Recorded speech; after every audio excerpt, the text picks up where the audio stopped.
Hai guys, selamat datang ke YouTube channel Mawi TV. Okey, semalam CEO Pro2 telah memberi maklum balas lah terhadap harga Pro2 Azia yang dikatakan mahal. Okey, dia kata antara sebab kenapa harganya meningkat adalah kerana faktor saiznya yang dah ditambah untuk jadi lebih besar dan juga speknya yang telah meningkat. Okey, jadi ini dua alasan lah kenapa harganya naik. Jadi banyaklah orang yang daripada beberapa hari lepas mempertikaikan lah kenapa harganya perlu naik. Sebenarnya aku nak share hari ni kenapa kecoh sangat tentang harga Azia ni yang dikatakan mahal. Jadi jangan lupa tekan button like dan juga subscribe. Kita jumpa sebentar lagi dalam YouTube channel Mawi TV.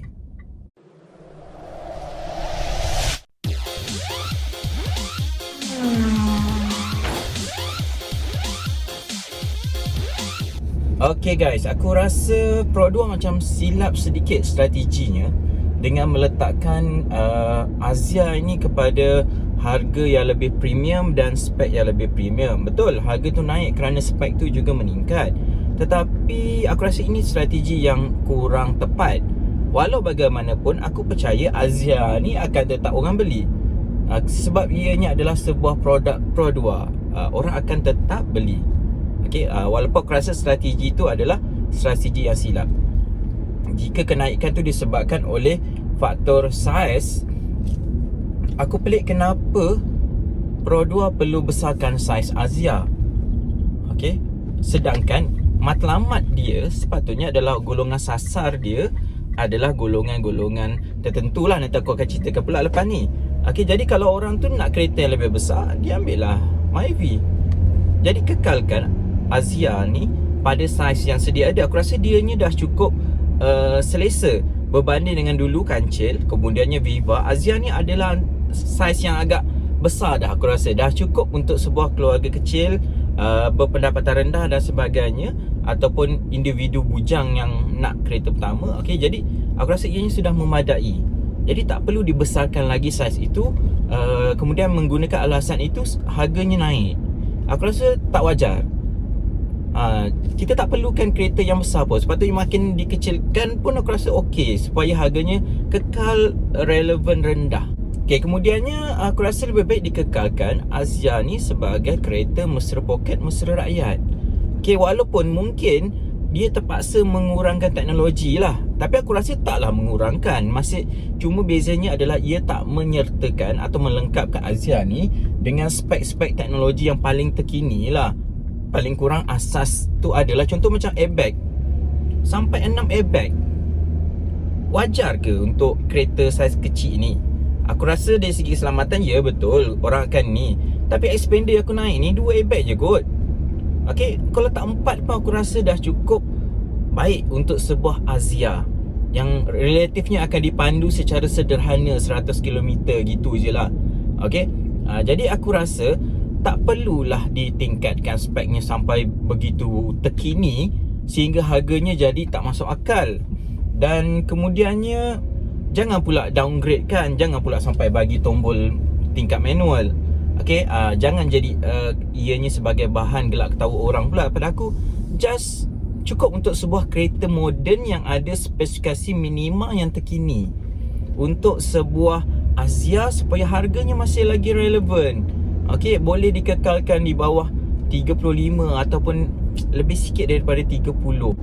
Seterusnya kita pergi kepada siapa sebenarnya golongan sasar untuk beli Pro2 Azia ni. Okay, aku rasa kebanyakan orang yang akan beli sebahagian besarnya adalah daripada golongan B40.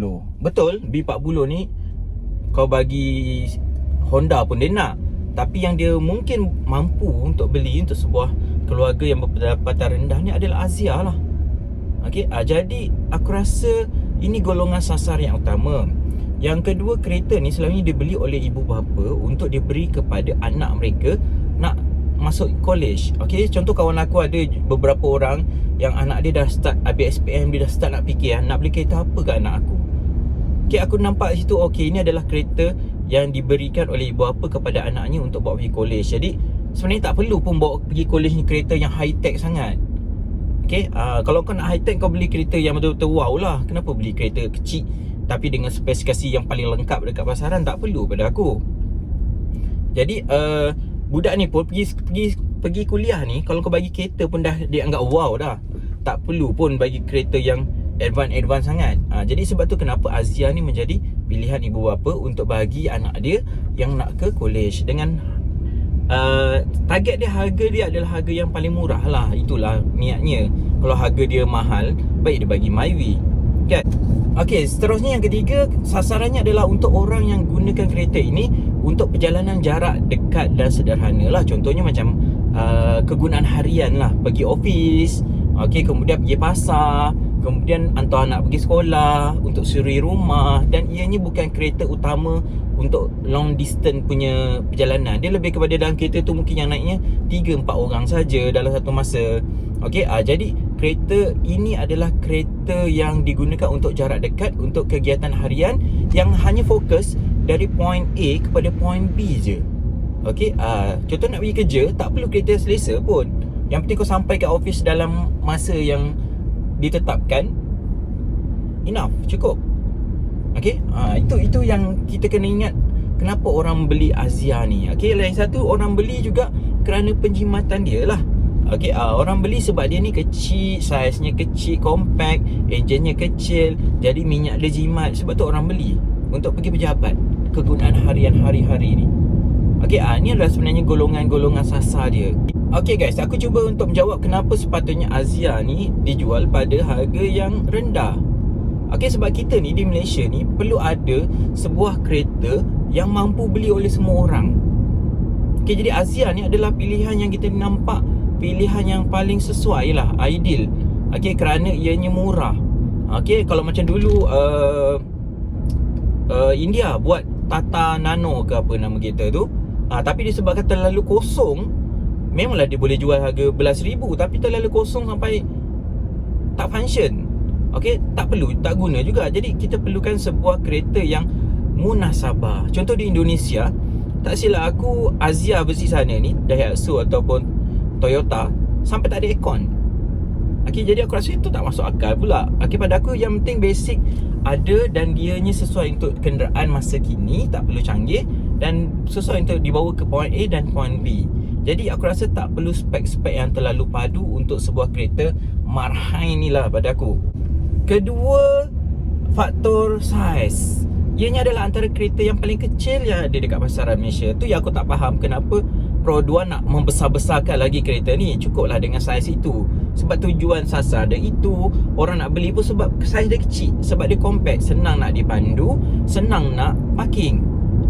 Alright, jadi kenapa perlu idea kita besarkan sedikit saiz Azia, kita naikkan harga dan orang akan lebih selesa naik Azia ni.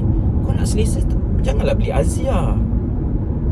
Faham tak apa strategi yang dia orang nak buat ni sebenarnya? Seterusnya, Azia ni juga adalah selalu kereta pertama bagi golongan yang baru bekerja, keluarga B40, B40. Jadi kereta ni sepatutnya kekalkan pada harga itu supaya mereka ni mampu beli.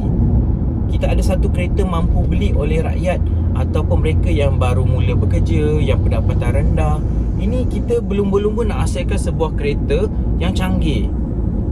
Nak canggih tu, model-model lain tu tak boleh canggihkan ke? Kereta-kereta basic ni wujudkan hanya untuk keperluan rakyat-rakyat yang kurang berkemampuan, mereka yang baru start kerja, sebagai kereta pertama, orang bujang. Jadi dia dapat sebuah kereta yang murah dan spesifikasinya adalah spesifikasi yang standard. Seterusnya adalah kereta ni adalah kereta yang dibeli sebagai kereta kedua atau ketiga, bukan kereta utama. Tak digunakan untuk travel yang jauh. Jadi ianya tak perlu sebuah kereta yang terlalu canggih dan besar. Cukup memadai dengan saiz yang sedia ada, teknologi yang asas tapi keselamatannya masih lagi ada. Okey, jadi ianya akan jadi sebuah kereta yang relevan dan orang masih lagi nak beli, bukan lagi bahan ketawa orang lah. Okey, janganlah bagi kosong sangat kan. Okey, Pro 2 ni bila dia buat keputusan tak tukar enjin 1.0 tu, aku rasa ianya adalah idea yang paling tepat sekali. Okey, bila dia tukar enjin tu, aku confirm kalau tukar 1.0 turbo, harga dia confirm lah akan naik. Ataupun digunakan enjin 1.2 NA pun harganya juga akan naik. Jadi sebenarnya kenapa dikekalkan pada harga pada enjin yang sama 1.0 ni, sebenarnya tujuan Pro 2 ni nak memastikan harganya tak terlalu naik. Dia hanya tukar transmisi saja kepada DCVT. Okey, sebenarnya kalau transmisi tu kekalkan for automatic transmission kepada aku okey, dengan hasrat supaya harganya kekal rendah. Tapi Pro 2 tukar juga, aku faham dalam dia punya line up kebanyakan model dia memang dah semua guna DCVT. Jadi mudahlah untuk diselenggara dan diuruskan lah satu jenis transmisi saja. Okey, jadi